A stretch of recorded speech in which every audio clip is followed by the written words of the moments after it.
Hello and welcome to our YouTube channel Iqbal sir's Academy. Guys, question number 13 है हमारे सामने. A die is thrown once.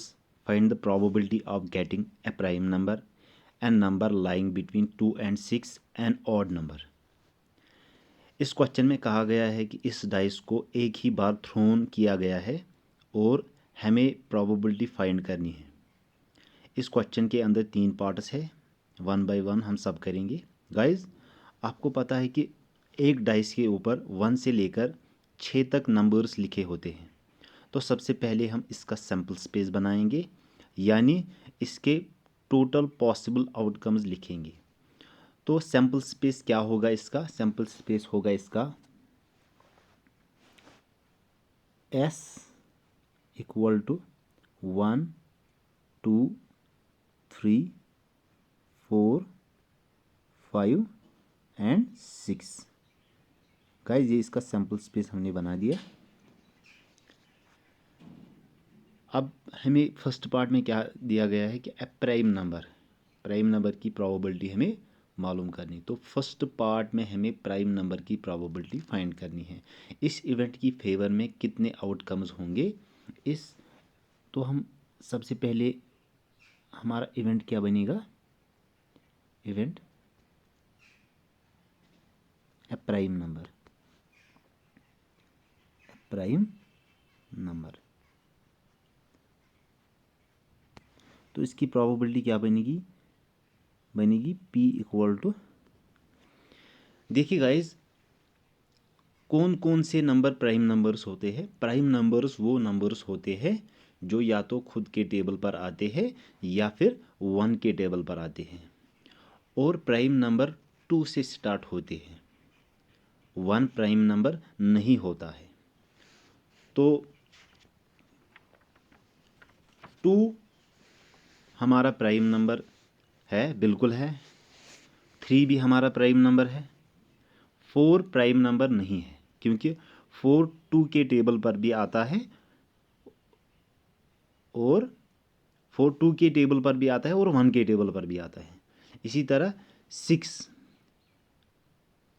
5 जो है ये प्राइम नंबर है, क्योंकि 5 1 के टेबल पर ही आता है और किसी के टेबल पर नहीं आता है. 6 एक प्राइम नंबर नहीं है, क्योंकि 6 2 के टेबल पर भी आता है और 3 के टेबल पर भी आता है. तो हमारी प्रोबेबिलिटी क्या बनेगी? हमारी प्रोबेबिलिटी बनेगी 2 3 एंड 5. 3 एंड टोटल आउटकम्स कितने हैं? टोटल सैम्पल स्पेस में कितने हैं? 1 2 3 4 5 6 डिवाइडेड बाई 6 लिखेंगे हम. इसको सॉल्व करेंगे. 3 1 ज़ा 3, 3 2 ज़ा 6, हो गया 1/2. तो 1/2 हमारा प्रोबेबिलिटी आई फर्स्ट पार्ट प्राइम नंबर की. अब सेकंड पार्ट में क्या दिया गया है? सेकंड पार्ट में दिया गया है an number lying between 2 and 6. 2 and 6 के बीच में जो नंबर लाई करते हैं उनकी प्रोबेबिलिटी हमें मालूम करनी है. तो हम पहले इवेंट बनाएंगे. Second part, event an number lying between 2 and 6. 2 and 6 के बीच में कौन कौन से नंबर आते हैं? सबसे पहले जो हमने सैम्पल स्पेस बनाया था, हम दोबारा से बनाएंगे. Sample space S equal to 1 2 3 4 5 and 6. तो गाइज, 2 एंड 6 के बीच में कौन कौन से नंबर रहते? 2 एंड 6 के बीच में आते हैं 3 4 एंड 5. तो इसकी प्रोबेबिलिटी क्या होगी? P probability of event equal to 3 divided by total कितने हैं? 6. इसको सॉल्व करेंगे. 3 1 ज़ा 3, 3 2 ज़ा 6, आ गया हमारा 1/2. तो an number lying between 2 and 6, इसकी प्रोबेबिलिटी क्या है? आई हमें 1/2. इसी तरह तीसरा पार्ट जो है हमारा एन ऑड नंबर की प्रोबेबिलिटी हमें फाइंड करनी है. तो सबसे पहले हम क्या करेंगे? सबसे पहले हम जो हमने सैम्पल स्पेस बनाएगा वो दोबारा से बनाएंगे. S equal to 1 2 3 4 5 and 6. ये हमने सिंपल स्पेस बनाया था। तो हमें करना है ऑड नंबर। तो हम इवेंट बनाएंगे, इवेंट एन ऑड नंबर। तो इसकी फेवर में क्या होगा, इसकी फेवर में कितने, तो हम करेंगे प्रोबेबिलिटी ऑफ इवेंट ई। तो सैम्पल स्पेस में हम देखेंगे कि कौन कौन से नंबर ऑड नंबर है। 1 ऑड नंबर है, 3 ऑड नंबर है, 5 ऑड नंबर है। 3 हमारे ऑड नंबर्स है। हम लिखेंगे 3 डिवाइड बाई टोटल कितने हैं 6। तो इसको सॉल्व करेंगे, 3 1 ज़ार 3, 3 2 ज़ार 6 इक्वल टू 1/2। यहाँ पर हमारा क्वेश्चन ख़त्म होता है। गाइज़ अगर आपको वीडियो अच्छा लगे तो लाइक कर देना और चैनल को सब्सक्राइब कर देना। Thank you. Academy guys exercise 15.1 का क्वेश्चन नंबर 14 है हमारे सामने। One card is drawn from a well shuffled deck of 52 cards. Find the probability of getting a king of red colour, a face card, a red face card, the jack of hearts, a spade, the queen of diamonds. Guys एक deck है जिसको अच्छी तरह से shuffle किया गया है और उसके अंदर 52 कार्ड्स हैं और उसके बाद एक कार्ड को उसमें से ड्रा किया गया है और उस क्वेश्चन के अंदर 6 पार्ट्स हैं। सभी की हमें प्रोबेबिलिटी फाइंड करनी है। तो गाइस फर्स्ट पार्ट में देखिए हमें प्रोबेबिलिटी फाइंड करनी है a king of red colour. तो ये हो जाएगा हमारा event, probability of a king of red colour equal to. तो इसकी प्रोबेबिलिटी क्या होगी, इस इवेंट की फेवर में कितने आउटकम्स हैं। तो देखिए गाइस हमें पता है एक डेक के अंदर 4 किंग्स होते हैं, 2 ब्लैक कलर के एंड 2 रेड कलर के। और हमें यहाँ पर रेड कलर के किंग की प्रोबेबिलिटी को फाइंड करना है। तो इसकी फेवर में कितने आउटकम्स हो जाएंगे 2। तो 2 लिख देंगे न्यूमरेटर में, 2 डिवाइडेड बाय, और टोटल कार्ड्स कितने हैं 52 डिवाइडेड बाय 52। अब इसको सॉल्व कर लेते हैं।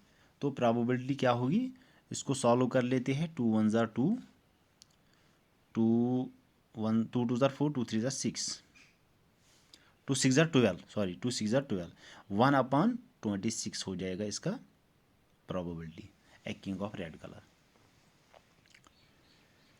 तो गाइज सेकंड पार्ट जो है हमारा ए फेस कार्ड। इस इवेंट की फेवर में कितने आउटकम्स हैं। तो गाइज एक डेक के अंदर 12 फेस कार्ड्स होते हैं। तो इस इवेंट की फेवर में कितने आउटकम्स हो जाएंगे 12, और टोटल आउटकम्स कितने हैं, टोटल आउटकम्स है 52। तो गाइज हम इसका पहले इवेंट बनाएंगे, probability of face card P, इसको ऐसे बनाएंगे, probability of face card equal to 12। Total face cards है 12, फेस कार्ड्स हमारे 12 हैं और टोटल जो कार्ड्स है वो है 52। अब इसको सॉल्व कर लेते हैं, दोनों को 4 के टेबल पर कैंसिल कर सकते हैं। 4 3 ज़ार 12, 4 13 ज़ार 52, 3/13। तो इस इवेंट की प्रोबेबिलिटी क्या होगी 3/13। इसी तरह से गाइज थर्ड पार्ट के अंदर प्रोबेबिलिटी फाइंड करनी है ए रेड फेस कार्ड। तो ये हो जाएगा हमारा event a red face card, probability of this event a red face card equal to, red face card कितने होते हैं, टोटल फेस कार्ड होते हैं 12, जिसमें से 6 फेस कार्ड्स ब्लैक कलर के होते हैं और 6 फेस कार्ड्स रेड कलर के होते हैं। तो इस इवेंट के फेवरेबल आउटकम्स हो जाएंगे 6 एंड टोटल आउटकम्स है 52, 6/52।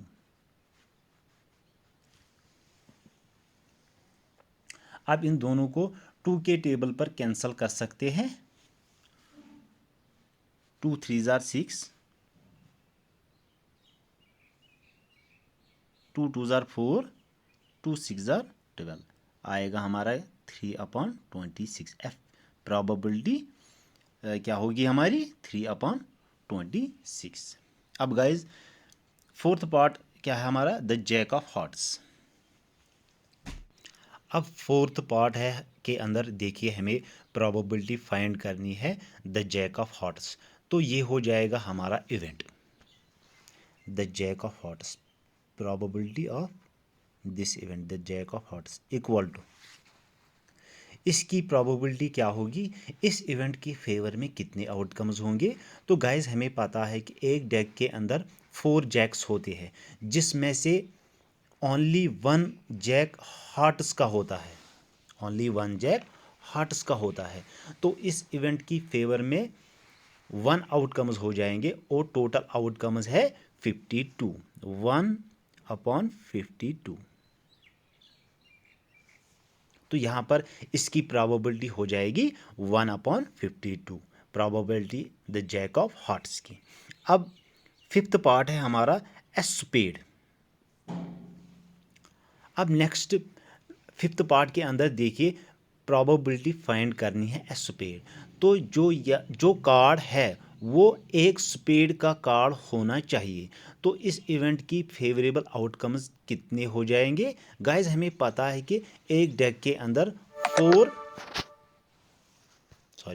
एक डेक के अंदर 4 सूट्स होते हैं जिसके अंदर एवरी सूट के 13 कार्ड्स होते हैं। तो स्पेड के कार्ड्स भी कितने होंगे 13। तो इवेंट के फेवरेबल आउटकम्स हो जाएंगे 13। सो यहाँ पे हम इवेंट बनाएंगे पहले probability of this event spade equal to 13। Total cards कितने हैं 52 और इसको 13 के टेबल पर कैंसल कर सकते हैं। 13 1 जार 13, 13 4 जार। तो इसकी प्रोबेबिलिटी क्या होगी 1/4, प्रोबेबिलिटी स्पेड। तो इसकी प्रोबेबिलिटी क्या होगी 1/4। अब इस क्वेश्चन के लास्ट पार्ट है जिसके अंदर प्रोबेबिलिटी फाइंड करनी है द क्वीन ऑफ डायमंड्स। तो ये हो जाएगा इवेंट पी, प्रोबेबिलिटी इवेंट ये हो जाएगा the queen of diamonds equal to, इस इवेंट की फेवर में कितने आउटकम्स हैं। तो गाइज हमें पता है कि एक डेक के अंदर 4 क्वीन्स होती हैं और उसमें से एक ही क्वीन है जो डायमंड्स की होगी। इट मीन्स कि इस इवेंट के फेवर में आउटकम्स हो जाएंगे 1 और टोटल आउटकम्स यहाँ पर है 52, 1/52। तो इसकी प्रोबेबिलिटी हो जाएगी 1/52 द क्वीन ऑफ डायमंड्स। तो गाइज यहाँ पर हमारा क्वेश्चन खत्म होता है।